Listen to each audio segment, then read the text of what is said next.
To tip off this NBA season on FanDuel, you can choose your own rewards, which means you can play your game any way you want. I get to choose my rewards? Yep. Great! Now, excuse me while I lock in. All customers choose your own reward right now in the FanDuel app. 21 plus and present in Maryland. Opt-in required. Rewards are non-withdrawable. Restrictions apply, including bonus and token expiration, leg requirement, and max wager amount. See full terms at FanDuel.com/sportsbook. Please play responsibly. For help, visit mdgamblinghelp.org or call 1-800-GAMBLER. The day begins at the Chase Sapphire Lounge by the club at Boston Logan Airport. You get the clam chowder.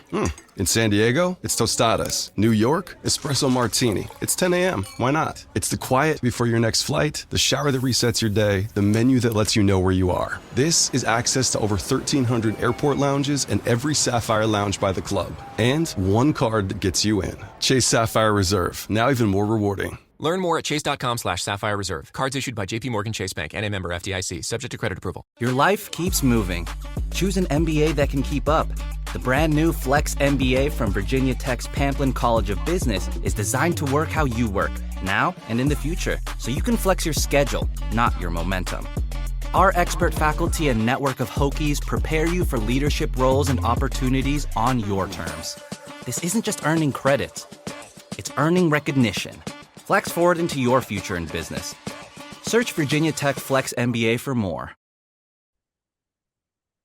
Welcome back to the Warehouse Podcast, everyone. My name is Elijah. We are here today because the Orioles have added a starting pitcher. Some thought it may never happen. The haters are, honestly, I think they feel a little vindicated right now. The Orioles have signed Chris Bassitt. It is not, it's not the glamorous move that I think many were hoping for. It's not the glamorous move that I think a lot of us kind of expected, given the large talk at the beginning of the season. We certainly were linked to a number of huge names. And it seems like Fromber and Ranger Suarez, what we had chatted with Dylan Cease, it sounded like, but Blue Jays obviously took the reins there in that market. I think that, once those folks were passed, we were left with Zach Gallen, which I did an episode on a couple days ago. Had some good conversation online after that. A couple people started to turn me around, velocity gains, stuff gains toward the end of the season, whatever. But I think that for me, it was clear that Zach Gallen was kind of on this precipice between good stuff and bad stuff, the first half of the season and the second half of the season. And if you are going to make some large, 3-year commitment, or just even 1 year with an opt-out, but either way, you're giving up that, I think, 82nd pick overall in the draft that the Orioles would need to give. I think that, to me, I had said on that same podcast, I would rather just go sign either Justin Verlander or Chris Bassitt and take them for a year, get the solid workload that we know we are going to get, particularly with Bassitt, because he's been obscenely consistent. Just, in a world where pitchers are so volatile, they are getting hurt all the time, performance is fluctuate. Like there are so many things that can change for a pitcher from day to day. And the fact of the matter is, or I guess year to year, and the fact of the matter is, Chris Bassitt has just been like the most level performer that probably the league has seen for the last 4 or 5 years. We'll chat a little bit about it. I wanted to get this out. The signing broke at 8:30 p.m. naturally, and I need to be up at like 4 a.m. tomorrow. So we're going to keep this pretty short, but I don't want you to walk away from this podcast thinking that this was a squandered opportunity for the Orioles this offseason. They're like 4 Fromber, 4 Ranger, 4 Cease, like all of these really, really large additions have, I guess holes in their completeness as a pitcher. I think we are doing a better version of what we did last year, basically. We gave Corbin Burns this really big offer. He turned it down, and then we rerouted and built up a bunch of depth. Now, I think that, like, I guess it's on the screen here. Kyle Gibson, Charlie Morton, Tomoyuki Sugano, like that trio, if you had to put that up against Shane Baz, Chris Bassitt, and Zach Eflin, who in theory should be healthier. I'm sure the Orioles would not have re-signed him if they didn't, have good confidence in the progress he made with his back. And Elias today, or maybe yesterday, Tuesday, did say that he is on track to be ready for opening day. So, I think the three additions we have between Baz, Bassitt, and Eflin are substantially better in terms of floor and ceiling, like probably particularly ceiling just in Baz alone than Gibson, Morton, and Sugano were. So, and that doesn't even include, the resurgence of Trevor Rogers. That does not include a, in theory, healthy Kyle Bradish, who came back and struck out almost 40% of the guys he saw. The rotation coming into this year looks nothing like it did last year. That is the fact of the matter. And if you are online and somebody is telling you differently, that, we're just going to run it back and do the same old stuff, it's just unequivocally not true. The Orioles have improved their starting rotation significantly. We have also added, a like top 10, 15 bat in the game in Pete Alonso. This team is better. And, if Gunnar Henderson is not dealing with a shoulder injury as he was all last year, we have gotten some, negative news with Jackson Holliday in particular, who broke his hamate bone, but project a little bit of improvement from him after that 6-week recovery. There are so many reasons to expect this team to be significantly better than it was last year. And, a lot of projections. Pacoda just came out, I believe, had us third in the division. Fangraphs had us fourth, but still winning 84 games. So it's going to be a really, really tough division. That is the fact of the matter. But we do expect to be pretty competitive in it. So I want you to feel encouraged. I want you to think, okay, the Orioles are better than they were last year. And I think that's the takeaway. You can drive yourself crazy asking why we didn't get one of the best 3 pitchers in the world, or I'm sorry, in the free agent market, not in the world. And you can drive yourself crazy trying to figure that out. I certainly have taken issue at times with how aggressive the Orioles have been on the free agent market. I would have loved Ranger Suarez. It does sound like we made competitive offers again, but the old Andrew Friedman adage about finishing third on every free agent if you're rational, I think that holds true. There might be a time where we need to go ahead and go crazy, but I think there are plenty of reasons to project that this could be a really solid starting rotation. And, whether we line up currently, I guess I can pull up roster resource while I'm talking here and see what they project. But I think that, we're going to end up rolling with Kyle Bradish, Trevor Rogers, Shane Baz, Chris Bassitt, and then one of Zach Eflin or Dean Kramer. It looks like roster resource currently has 2 SP4s. They look pretty confused. I'm sure that will round out into 5 at some point. But, whether it's Zach Eflin or Dean Kramer, who are in that 5 hole, probably the other one to the pen. I would think Dean Kramer is going to go to the pen. That's a good depth piece to have on hand. Dean Kramer, like by total value, obviously not on a rate basis, but he did throw like 170 innings last year. And as a result, he was one of the 20 most valuable pitchers in the game last year. So that's good depth. Dean is a great number 5 pitcher. That is what he is. That's what he will always be, and that's fine. And that's all we need him to be. And if you can even bump it, give him some time there, of course, you're setting yourself up well. That's the truth of the matter. This is not going to be a top 5 rotation in the game or anything like that, but I think there's absolutely a world where Rogers and Bradish are like a pretty great 1-2. I think there's a world where we go, if the Tigers are out of it, Tarek Skubal could be available at the trade deadline again. You could go grab him. There are plenty of options. I guess, like permutations of how this season could go. But I think it's not difficult to envision feeling okay about this as a playoff rotation. Trevor Rogers, Kyle Bradish, maybe one addition, maybe Shane Baz takes a couple steps forward. And, like if you are stuck with Zach Eflin or Dean Kramer, it's certainly not ideal, but hopefully the bats are there to pick it up. We will cross that bridge when we get to it. There is a whole season in between now and then. But let's talk about Chris Bassitt in particular. This is a 1-year deal. Obviously, the dude is, I think, 37 years old. Okay, as he nears his 37th birthday. Yeah. So 36 going on 37. It is a 1-year, $18.5 million deal. Says still pending a physical. That does always mean something for the Orioles. So, we will just keep that in mind. $3 million signing bonus. If he reaches 27 starts, could get another 500,000 to bring the total to 19 million. That is, starter for money.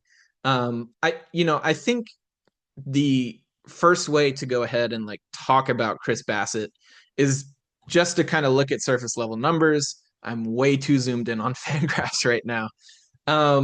But the last 4 years, I said he's been one of the steadiest in the game. Just talk innings first. 181 and 2/3 in 2022, 200 innings in 2023, 171 in 2024, 170 and 170 and a third in 2025. The dude posts, I mentioned it is a $500,000 signing bonus if he gets to 27 starts. He has not failed to start 27 games since the shortened 2020 season. But before that, in a full season, in 2019 with Oakland, he started 25. That was really the first time that he became a full-time player. Since then, the dude just posts. He started all 11 games in the 2020 COVID season. 2021 started 27, 30 starts, 33 starts, 31 starts, 31 starts. The dude is present. He is steady. The last 4 years, 3.42 ERA, 3.60 ERA, 4.16, 3.96. There has been some regression. We're not expecting this guy to come in and set the world on fire, but right around the 4 ERA, pretty steady the last 2 years. The 2024 season, there were a couple like little red flags. His ground ball rate dropped a little bit. He did walk more, almost 4 walks per 9. And I guess on a rate basis, which I always prefer more, 9.2, which was, substantially above league average. But this past year, he did get that under control. Ground ball rate jumped back up to 46%. I'll show you the Savant page in a minute, but that's like 70th percentile. Really, keeps the ball on the ground. His walk rate back down to 7.1%, which is below league average in the low 8s. And, striking out 22.5%. He's not a strikeout artist. Again, we'll talk about the arsenal in a minute, but, he has struck out between 22.2 and 22.6% of batters each of the last 4 years. Super, super steady on the strikeout rates. He does induce ground balls, does induce weak contact.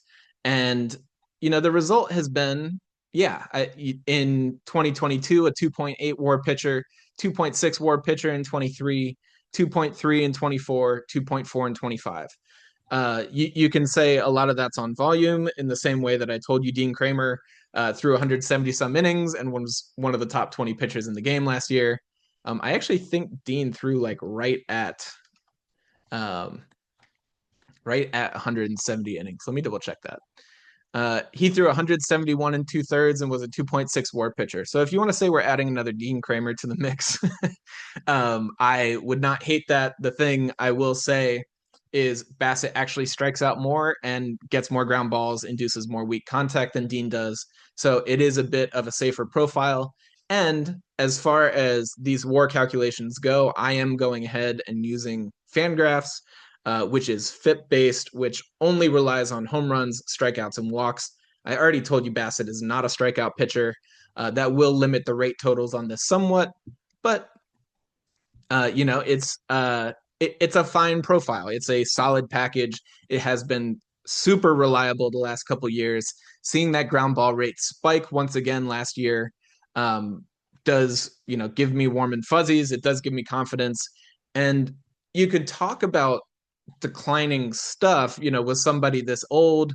That's something we talked about a lot with the likes of, potentially Charlie Morton, talked about, like, I don't know, with Kyle Gibson, with Tomo, even though we didn't know what the stuff was going to look like. But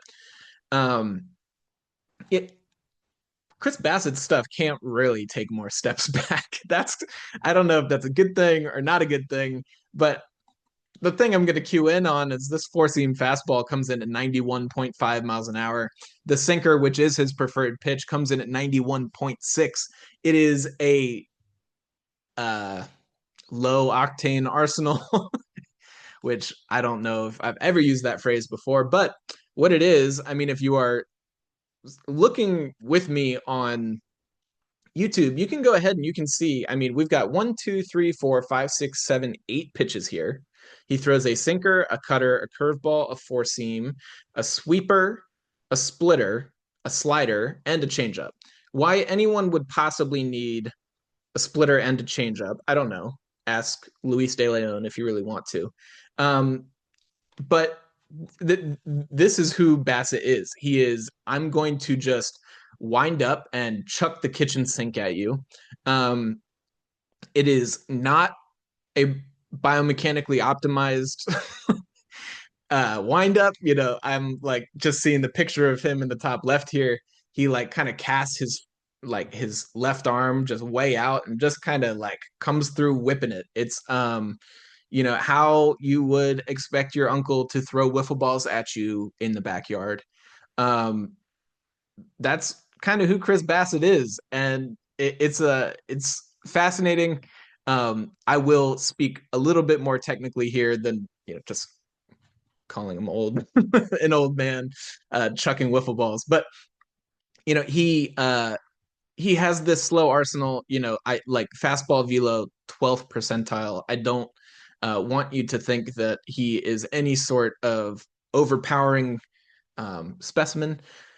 Chase rate 14th percentile. That is partially because he,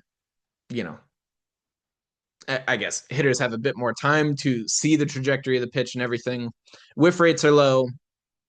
People make contact off of them, but it's an average K rate. It's a slightly above average walk rate, average barrel rate. And this is where he makes his money, right? The average exit velo, 87.7. That is the 85th percentile. Hard hit rate in the 80th percentile. Ground ball rate, 70th percentile. Like, he's like, I'm going to let you hit it, but I throw so many different things and I command them, reasonably well. And you're just never going to be able to really get the barrel on it. That is, who he is fundamentally. I think he's very, very cerebral. And I don't just want to like give credit to anyone who has bad stuff as being cerebral, but some of these guys, have to get crafty. You have to get smarter. You have to understand how your pitches play off of each other in order to go ahead and really like succeed throwing 91 miles an hour. That just is the reality of it. I'm somewhat disappointed with myself because I didn't go ahead and pull up any sort of Baseball Prospectus info on his Arsenal metrics. I will be sure to do that and throw some of those up on Blue Sky. The Arsenal metrics, particularly, I think like the movement spread, are going to be the things that really, really value him, or show his value, I guess is the better way to say it. Because he has this really, really wide array, and he has many, many different sets of pitches that tunnel. And because of the fact that, this curveball is coming in at 71.3 miles an hour, it is a really, really large curveball. It doesn't have insane spin rates. if I remember correctly, in the 2300 range. I'm scrolling to confirm. Curveball 2276, yeah, 2300 range, which is, I mean, it's not even really plus, it's pretty average, but honestly, because he throws it so slow, it's still going to get like, yeah, 17 inches of glove side movement, almost a foot vertical induced. It is a pretty big curveball. And, you know, because he does throw some of these pitches really slowly, he is able to get a ton of action on him. You know, you can kind of picture like the old Rich Hill, I don't want to say gimmick, but it was a little bit of a gimmick. You know, he's just going to throw curveballs that break 4 feet at you in total. So, you know, he can have some effectiveness with that. He's got some sweepers on here that almost run 2 feet, you know, to his glove side. He's got this very, very east-west arsenal. He's not really going to be able to attack you like with a 4-seam riding above your barrel. It is a like sinker, sweeper, slider, and curveball. I don't know. You know, the traditional way to say it is sinker slider. But we've been at these east-west arsenals are now kind of sinker sweeper, but he obviously throws this curveball, but the curveball is super sweepy. So that's why I'm struggling with the correct phrasing. But it's an east-west arsenal. It is not overpowering, but because it is so wide, and because he does do a, you know, largely really, really good job at commanding the ball, he induces weak contact all over the place. I told you about the ground ball rates, average exit velo, hard hit rates. All of those are really favorable. I will go ahead and just mention real quick the stuff dashboard. We always have to show it. You know, Pitching Bot gives him a 42, so almost fully minus stuff grades. They do like the slider. They do like the curveball as average. He does feature that curveball really, really heavily. Stuff Plus is a little bit more favorable. They give him a 96 overall, which, you know, isn't fully minus. They like the sinker, call it an average pitch, and that is his most used at about 40% of the time. The slider they actually, call slightly plus, about 7% better than league average. Everything else is worse. You know, that's the reality. Again, he's not a stuff guy. Location Plus gives him 101. You know, Bot Command from Pitching Bot gives him a 51, where average is 50. So, you know, average to slightly above average command with this super, super, super wide arsenal is where this guy makes his money. Nobody does selling better than Shopify. Shopify is the home of the #1 checkout on the planet. And the not-so-secret secret, with Shop Pay that boosts conversions up to 50%, meaning way less carts go abandoned and way more sales going through. So if you're into growing your business, your commerce platform better be ready to sell wherever your customers are scrolling or strolling. On the web, in your store, in their feed, and everywhere in between. Businesses that sell more, sell on Shopify. Upgrade your business and get the same checkout that Skims uses. Sign up for your $1 per month trial period for 3 months at shopify.com/Westwood1, all lowercase. Go to shopify.com/Westwood1 to upgrade your selling today. Shopify.com/Westwood1.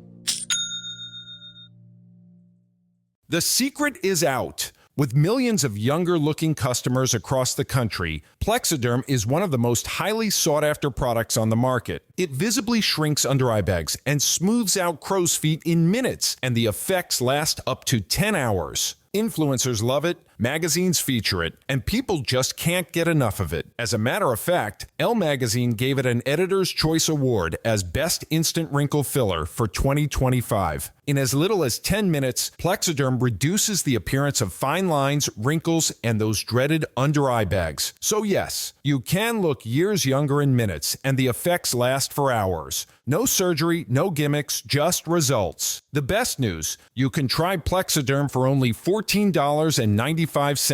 Plus, get free shipping. Don't wait. Order Plexiderm today. Visit Plexiderm.com/special. That's Plexiderm.com/special. Paid for by Sheer Science.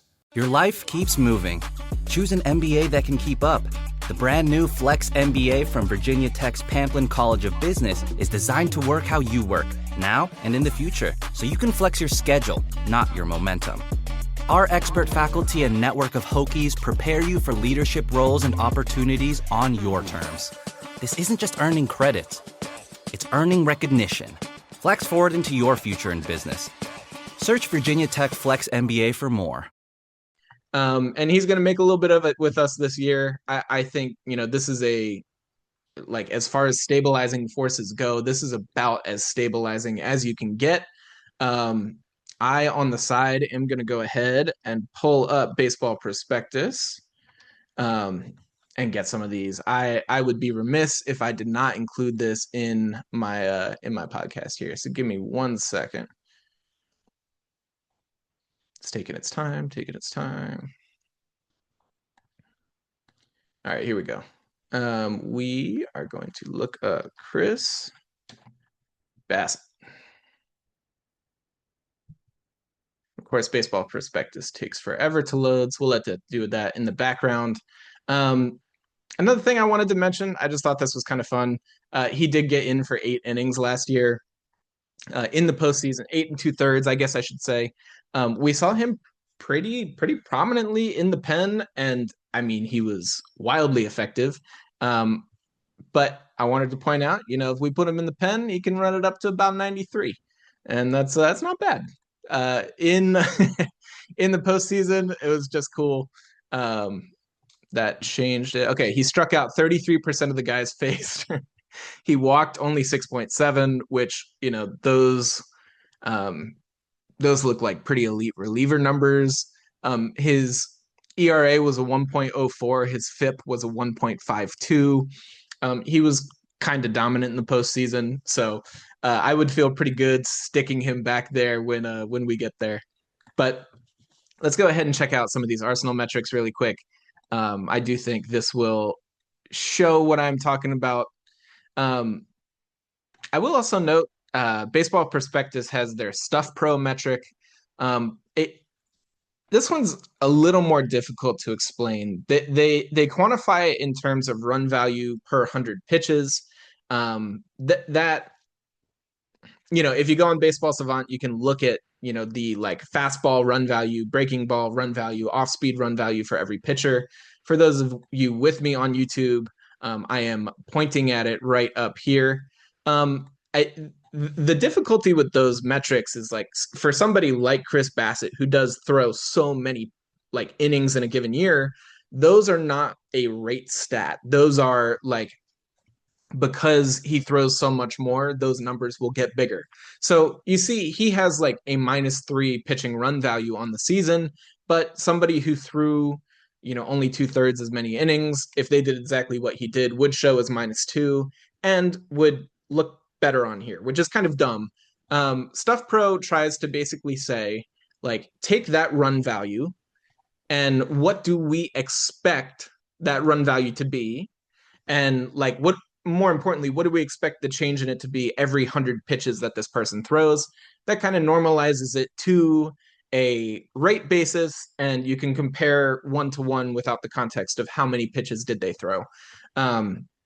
And of course, because this is just a stuff model, this is expected, but they go ahead, they give his sinker, his curveball, his cutter, his sweeper, and his slider all, I don't want to say they're really, really good, but all slightly plus.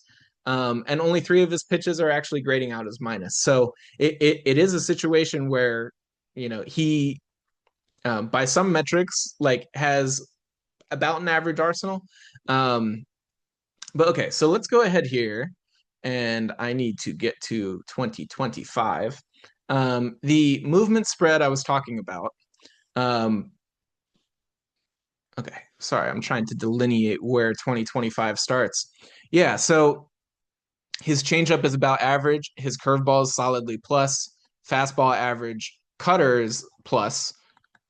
Splitter is plus. The sinker is minus.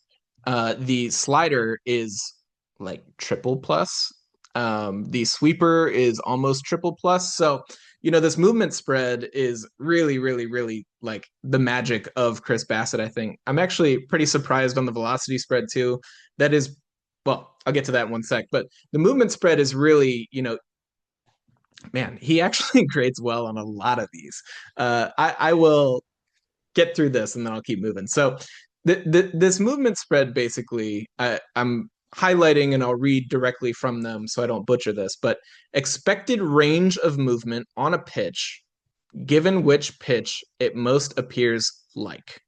So this is really, it's a difficult thing to say, but basically, like, for his curveball, if his curveball out of the hand looks most like his slider, and a batter is going to read this as a slider, basically what movement spread is trying to look at is, okay, well, how far apart are the slider and this curveball, the two pitches that look most alike?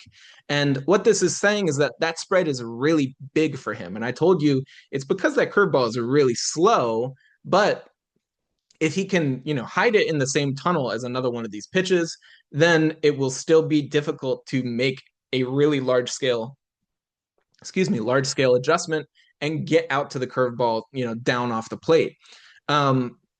The velocity spread is the exact same thing. Expected range of velocity on a pitch, given which pitches it looks most like.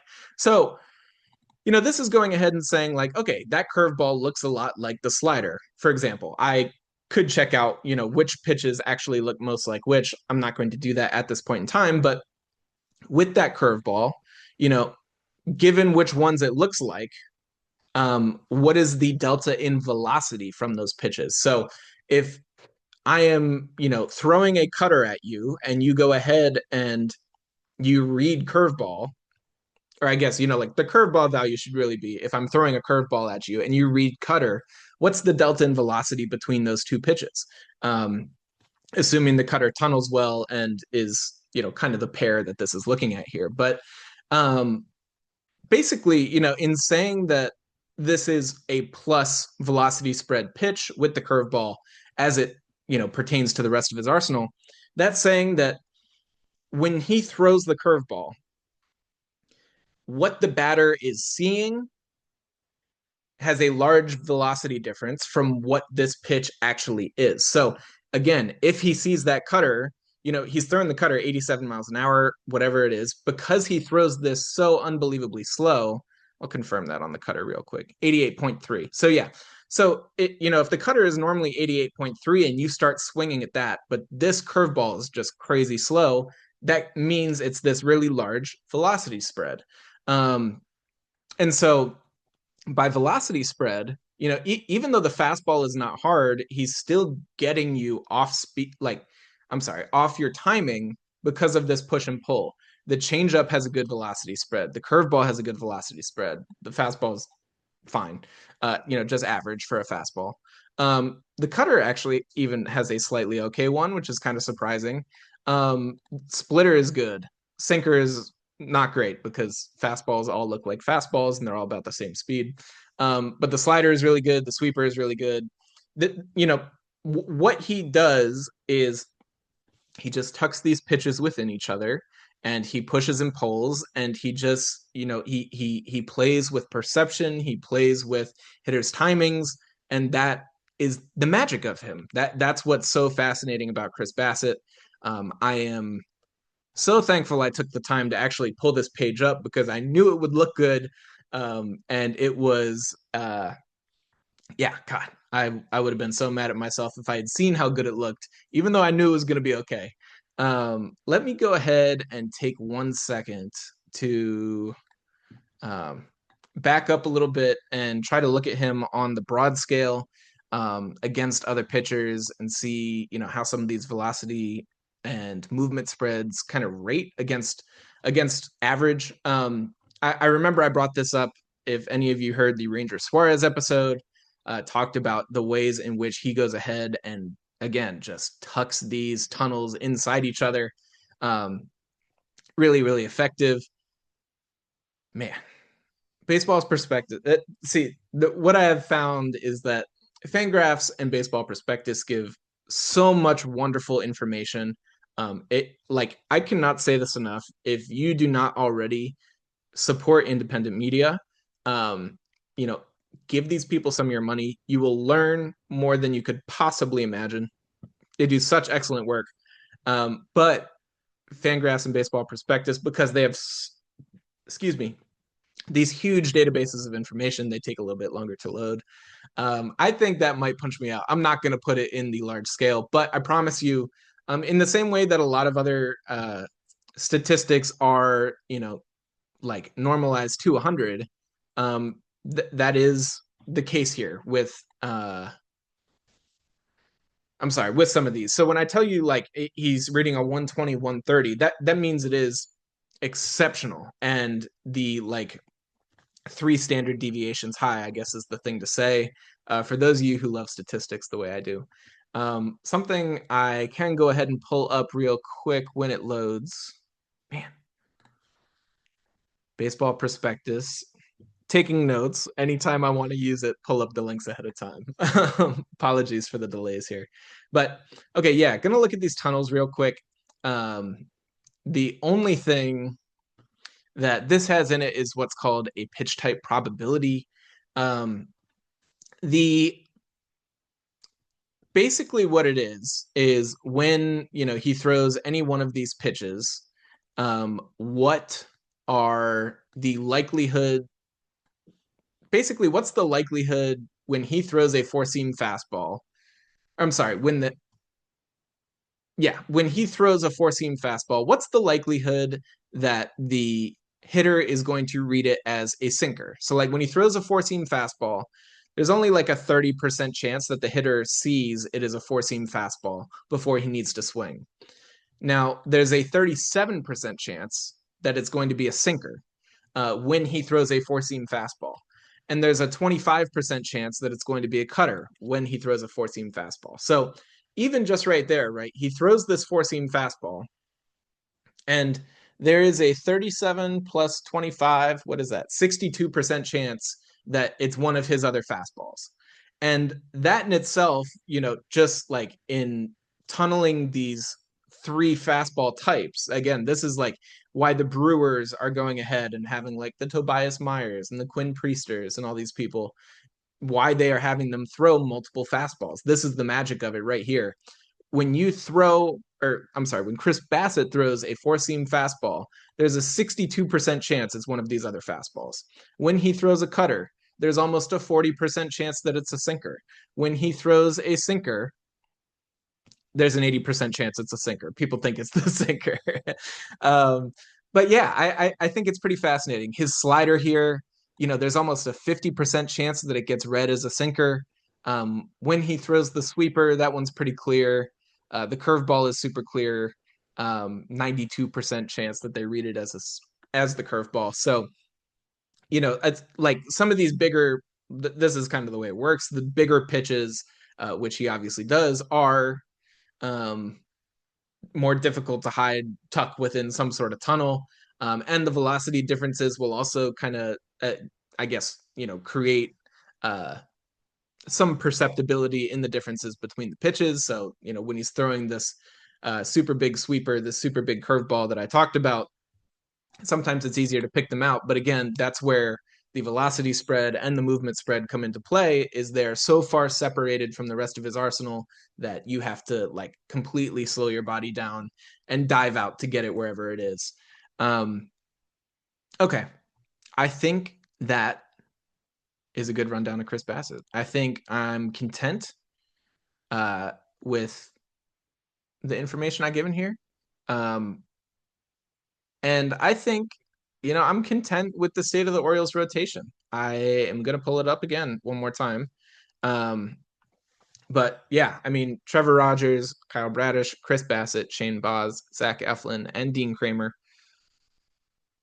Particularly like if we get 150 innings from Rogers and Bradish, if we get, Zach Eflin if this back surgery, he said it had been nagging him for years and got unbearable. If this back surgery has really righted the ship for him, he's going to be 32 years old this year. There is a world in which he's able to command all of his stuff better, where the sinker is able to stay arm side and down in the zone, where his cutter, does not like leak out middle in. I think there are a lot of reasons to be hopeful, and I refuse to be anything else during spring training, which has officially started. Pitchers and catchers reported. There's just no reason to be anything else. This is a good team. Is it the Dodgers? No. We were never going to be the Dodgers. If you expected the Dodgers, you set yourself up for disappointment. We are not the Dodgers, and we have a good team here, and we got a shot to do something. I think I saw on Fangraphs here, we have 53% odds to make the playoffs. That feels very good to me. If you flip a coin, it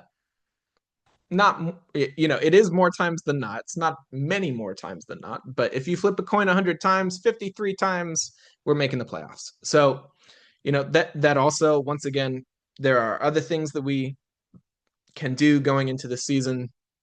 You can flip Ryan Mountcastle and go get yourself a really good reliever from the Colorado Rockies. Maybe just throwing that out there. You could go ahead and at the trade deadline, go get yourself another starting pitcher that has some upside. There are a million things that we can do that can improve all of that.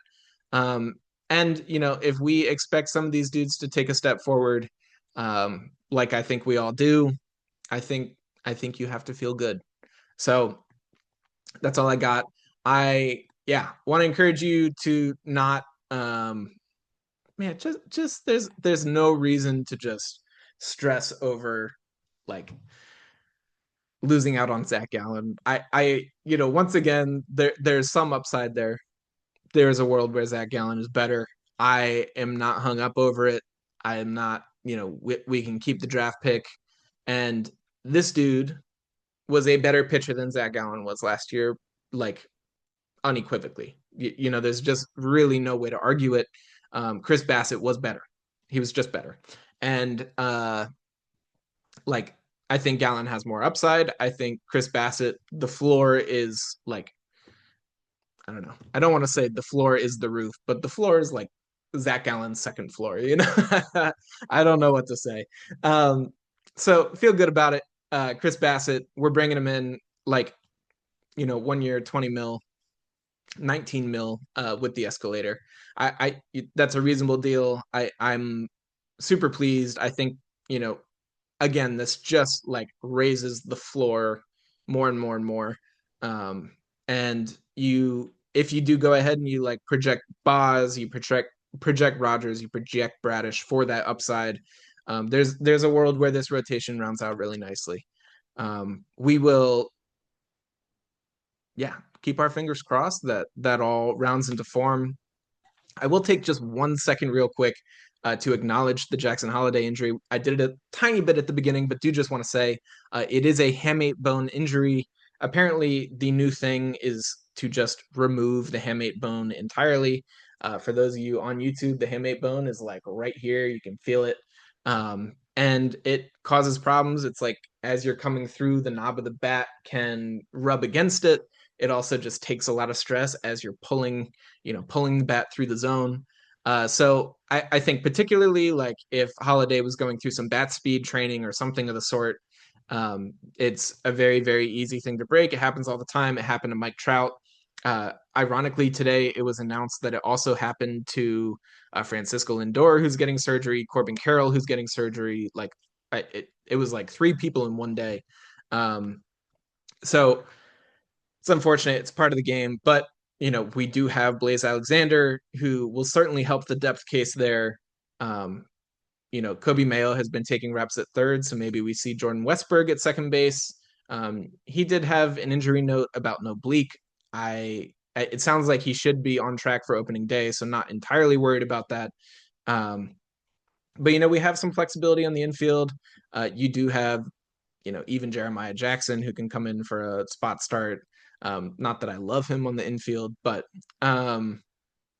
we will get through it. Jackson that they say the recovery time is 6 weeks. Apparently he is having surgery tomorrow, which would be Thursday the 12th. Thursday the 12th is correct. I'm good at math. And 6 weeks would put us like pretty much on opening day. He would obviously need to then swing a bat, probably go to Norfolk, hit some balls. So, maybe the beginning of May is when Jackson's coming back. He misses a month of the season. But again, you can project a little bit of a step forward from him. We saw him walking much more.